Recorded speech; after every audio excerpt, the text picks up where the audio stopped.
Hey everyone, welcome back to Elite Automation. If you're an engineer in the manufacturing space, whether you deal with controls, mechatronics, robotics, or plant operations, you probably know a painful truth. Great technical ideas often die in the approval stage. You can spec out the most incredible, state-of-the-art robotic cell. You know it will fix the bottleneck, you know it will make the line run smoother, but when you slide that proposal across the desk, leadership doesn't green light it. Why? Because leadership doesn't approve projects based on cool tech. They approve projects that deliver clear, measurable profit and definitively beat the cost of doing nothing.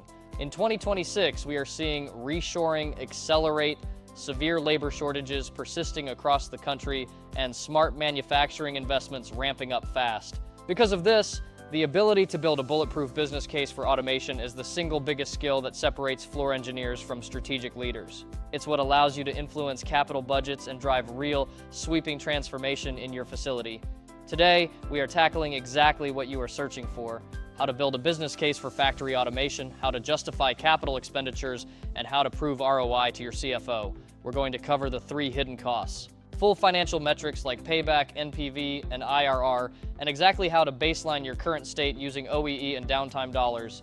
Plus, I'll show you how to quantify the non-financial wins like safety and workforce upskilling so they actually carry financial weight. By the end of this video, you will have a repeatable 4-slide template and a 30-day action plan to justify your next project. Let's move American manufacturing forward. Let's set the stage for exactly what we are dealing with in 2026. We are seeing renewed momentum in industrial automation, with projected CAGR hitting 9% through 2030. Manufacturers are increasing Capex budgets because they realize that automation and robotics are no longer nice-to-haves. They are absolute operational necessities. Yet, despite this pile of available money, weak business cases remain the #1 barrier to adoption. The most successful companies focus on higher ROI and reduced complexity. In fact, top-performing plants are twice as likely to prioritize ROI as their primary objective over simply patching a hole in the schedule. A strong business case speaks the language of the CFO. It highlights a quick payback period, often 4 to 18 months for a well-scoped project today. It shows a positive NPV, a solid IRR, and stacked benefits that compound over time. It delivers 20 to 32% productivity lifts and 2 to 5% improvement in EBITDA. Here is a trap a lot of engineers fall into. They base their entire ROI calculation on labor savings. Listen to me, labor is only 20 to 40% of the true value. Real business cases stack the deck. They include quality and scrap reductions, downtime avoidance, throughput gains, safety improvements, and strategic flexibility. Every strong case must transparently address 3 distinct cost layers. If you hide these, the CFO will find them and you will lose credibility. Number 1, the initial capital investment, or Capex. This isn't just the sticker price. Include hardware, integration, installation, training, facility mods, and safety. You should buffer your engineering hours by 15 to 30% and add a 10 to 15% contingency fund.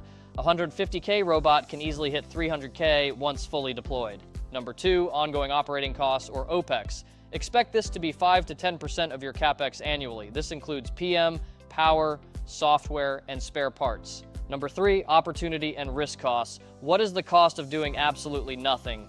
Quantify your continued high downtime, your scrap rates, and your labor turnover. You have to quantify the baseline pain to prove that spending money on automation is actually the safer, smarter path. Now, let's look at the financial toolkit. First is the payback period. The formula is simple. You divide your total investment by your monthly net benefit. Subtract your ongoing costs from your savings. Next is net present value, or NPV. Because $1 today is worth more than $1 tomorrow, NPV discounts future cash flows. We typically use an 8 to 12% hurdle rate. If your NPV is positive, the project adds tangible value to the company. Then we have the internal rate of return, or IRR. This is the goal. Your goal is to show an IRR higher than the company's hurdle rate. A 15% or higher IRR is a massive green flag for an automation project. But to calculate any of this, you must baseline first. You need to know your current overall equipment effectiveness, or OEE. That is A times P times Q. Typical plants run at about 50 to 75% OEE. World-class plants run around 85%. You need to capture 30 days of downtime hours and scrap costs. Calculate your fully burdened labor rate, which is usually $45 to $70 an hour when you include benefits, overtime, and turnover costs. To give you some 2026 benchmarks, predictive maintenance usually sees a 4 to 9 month payback, cuts downtime by 50%, and extends asset life by 15%. AI vision inspection typically hits a 6 to 12 month payback, dropping quality costs by up to 50% and cutting scrap by 30%. Robotic palletizing or cobot cells usually see an 8 to 14 month payback with massive safety and utilization gains. Smart projects are delivering 100 to 400% year one ROI. Extend your analysis to years 3 and 5 to show how these benefits compound. Now we move to the secret weapon, quantifying the non-financial wins. First is safety. We aren't just talking about morale, reduce ergonomic injuries, slip and falls, and material handling risks, and you save cold, hard cash. Quantify this by projecting lower insurance premiums and fewer lost time days, showing how a robot eliminates an ergonomic hazard is a massive financial win. Second is flexibility for new SKUs. Automation enables quick changeovers.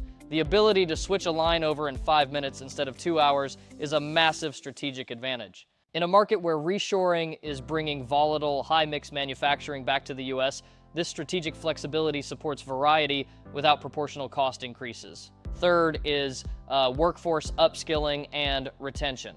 Redeploy your people from dull, dirty, and dangerous tasks to oversight, optimization, and innovation roles. This leads to higher job satisfaction and lower turnover.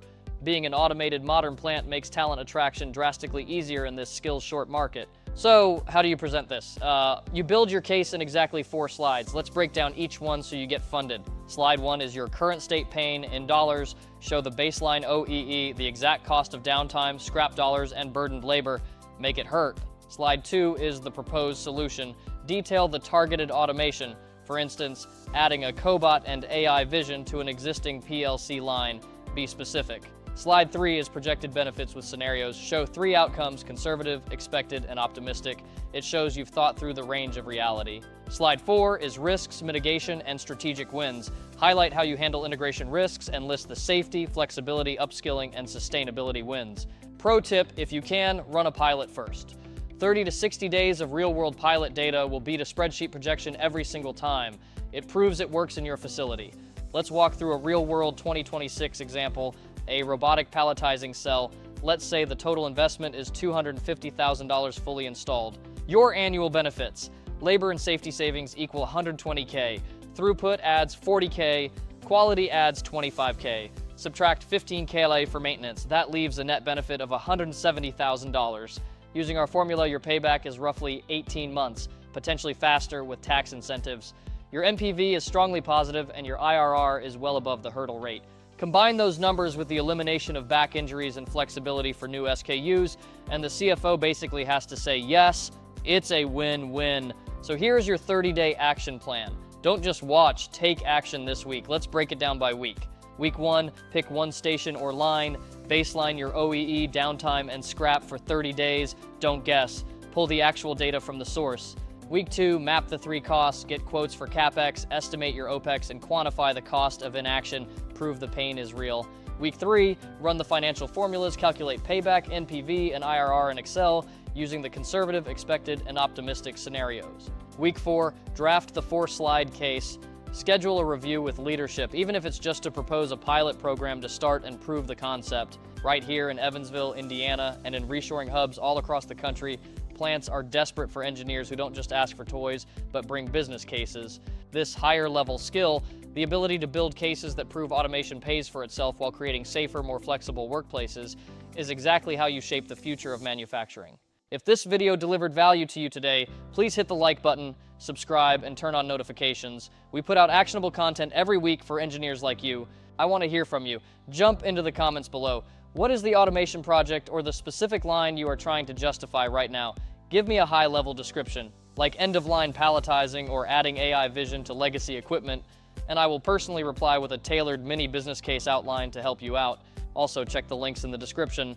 I've dropped our free Excel ROI templates, local Evansville area automation resources, and links to deeper training through Elite Automation. Thanks for watching. Go out there, baseline that process this week, run the numbers, and get your next project funded. It's time to lead. The intelligent, highly resilient factories of 2026 and beyond are being justified and built by engineers like you. Keep leading the charge, and I'll see you in the next video.